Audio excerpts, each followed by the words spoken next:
Well, I can get over this and say, I like Sonic the Hedgehog.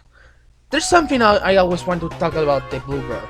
These are his games that can be good or hard games. Or some of the most enjoyable gaming moments or nights that can be brought up. As you may have guessed, I was also caught on the hype of what Sony had to offer this 2017, with Mania and Project 2017, which will later be revealed to be called Sonic Forces. When both games were released, Mania was received with love and satisfaction of many fans and casual gamers alike, but Forces was met with mixed reactions from people. Some people loved it, some people hated it, and some people were like, nah.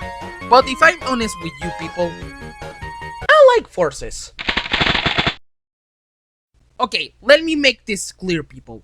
I like Forces, but it isn't one of my favorite Sonic games. I still enjoy the game and left me with enough satisfaction after playing it, but I still think the game quite disappointed me.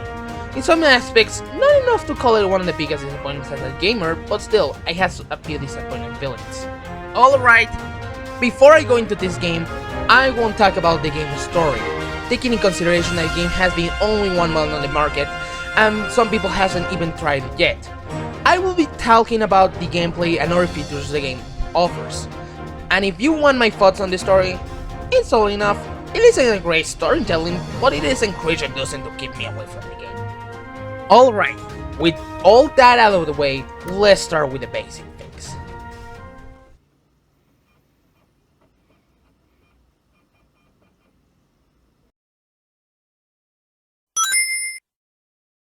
As you may notice, Sonic has... not that Sonic, this Sonic! Okay, modern Sonic has returned to the bus form. A gameplay style previously used on titles as Unleashed, Colors, and Generations, after being gone for 6 years, is good to see it back in action in a Sonic game. However, I do think the boost formula hasn't been used like Generations, where you can boost throughout the entire stage, but you gotta be wise in which places can be used and which cannot be used, in case of platforming or just saving up a bit of the fun. I can barely compare it to Unleashed, that you can use it all you want, since Unleashed had more breathing spaces for the boost to not be used excessively. Then we have the custom key, a character that you can create, personalize his clothes or abilities, and use in his own stages or his team of rivals. I will talk more about all these things later. Then we have Episode Shadow, a free DLC one. You can play as Shadow in 3 stages of his own and serving as a prequel of the game's story. All I can say, Shadow plays in this game as Sonic. I can complain about this since Shadow was always like this in the Adventure series. The only things I can see stack out from him is that he can light dash on enemies. So epic! As well, after downloading the DLC, you can play Sonic stages as Shadow. It's kind of worth it. And last but not least, classic Sonic returns to help his modern counterpart to deal with the situation. I will save this for later. Okay, with all that out of the way, let's start with the positives. First of all, I enjoy modern Sonic and the custom character stages. Even though the levels can be seen as linear, and trust me, I will touch on the level design later, I still have fun with them, keeping the speed, the aggressivity, the energy, and try to get through the stages as fast as possible. That's the kind of fun I have in any Sonic game. And when you manage to do a fast and clean run on a stage, or not, the ranking system will tell you if you did great or you fucking sucked. The ranking system in this game feels well cramped. Okay, it isn't like Sonic Adventure 2 where you need to put all your effort into achieve the A rank, but it isn't like Generation that you can get hit multiple times and still achieve the S rank. Okay, I have to admit, in some stages I could achieve the S rank on my first attempt, but in others it took me multiple attempts to get the S rank, like Luminous Forest. It took me like 15 attempts to achieve it. And in Shadow's final stage, Virtual Reality, I barely managed to get the A rank. Yeah, the ranking system may not be the best, but I think it's fair at the end of the day and rewards actual effort.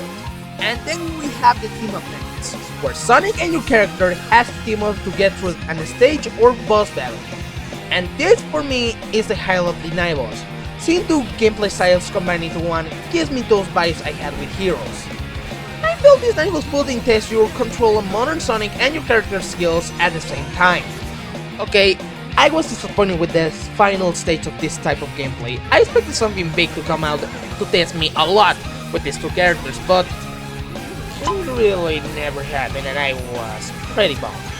But still, these stages are extremely fun and satisfying to pull out on the correct ability for the situation, as well keeping the speed and energy, especially in no space. While it has a light title since you're only there for 10 seconds, it's still one of the most energetic, aggressive, and fast-paced stages I ever played in a Sonic. I enjoyed this stage to the maximum, and I will say it will be worth it spending the rest of my life replaying it. The bosses are also a highlight for me. While there are some easy ones, most of the bosses are fun since they pull a fight and has enough challenge to keep on trying and kick its ass! One of my favorite boss fights has to be the Face Corner with Infinite, because of the punch he pull up as well trying to reach him as fast as possible before he attacks. It's so enjoyable doing all of that. And while I'm disappointed that the final boss wasn't something big, it's still enjoyable. The first phase may be easy, the second phase, well, a bit fun, it's frustrating. The final phase is downright glorious, amazing, and quite challenging to avoid the attacks, and a great way to end the final boss and the game. And one thing I love about Sonic Forces is the avatar customization. I know, it sounds weird, but I have fun putting all kinds of accessories to my character, trying out new outfits, and saving them to be used later. And I saved some of them. I know, it's weird for me to praise a basic character customization, but I still love messing with it. And I think this system because after playing the game, I want to keep giving attention to my character, which I'm doing with art and soon for videos. So yeah, a selling point of the game was so enjoyable, I couldn't stop messing with it. Okay, I know what you're thinking.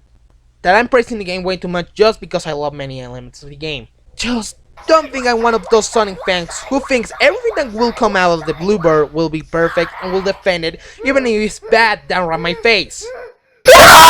Because while Sonic Forces has many things I love, I still have quite a number of complaints to point out.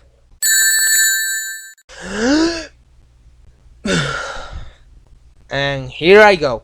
Let's go from weak aspects to the downright bad aspects. Starting with the weak soundtrack that this game has. Don't get me wrong, Sonic Forces has an okay soundtrack, but it definitely doesn't even reach out the other memorable soundtracks that the previous game had. It's mostly composed of okay tracks, can sound good, but aren't catching enough to remember them. While there's the occasional song that is memorable like the theme song or the credits theme that is actually the best one, it sometimes happens mostly on the songs of the custom character stages are very forgettable. There's like 2 songs for those stages that stood out, but the rest didn't do that. It's not a big deal, but it's such a lackluster aspect. Another thing I didn't like is the length of the game. It's a short one, around 4 hours to complete. You can extend it by getting every S rank on the game or getting every red ring, but it still feels short. It doesn't help that almost all of the stages goes under 3 minutes, especially the secret ones, since those mostly go under 2 minutes to less than a minute. It doesn't matter if this game has 38 stages. It doesn't matter if you're Modern Sonic, Classic Sonic, your character, or Shadow, these stages will be over pretty fast, and while most of them are pretty fun, it kind of sucks that the fun lasts for very short. As well, the reason why some of these stages can last a bit longer than usual is because either you can have trouble passing from platform to another, or some of the elements of the nivel can be frustrating. I can recount the few times this happened to me. I can at least get through the trouble of trying to get from platform A to B, but the frustrating elements did get to me a few times. While the game has a good balance of difficulty, some elements from the later stages grew on me on a feeling of, can you please let me get through this bit, please? Because I kept failing in one part to another, or even the same spot, especially in stages like Capital City, Network Terminal, Imperial Tower, the final boss, and I will say my special thoughts on this one.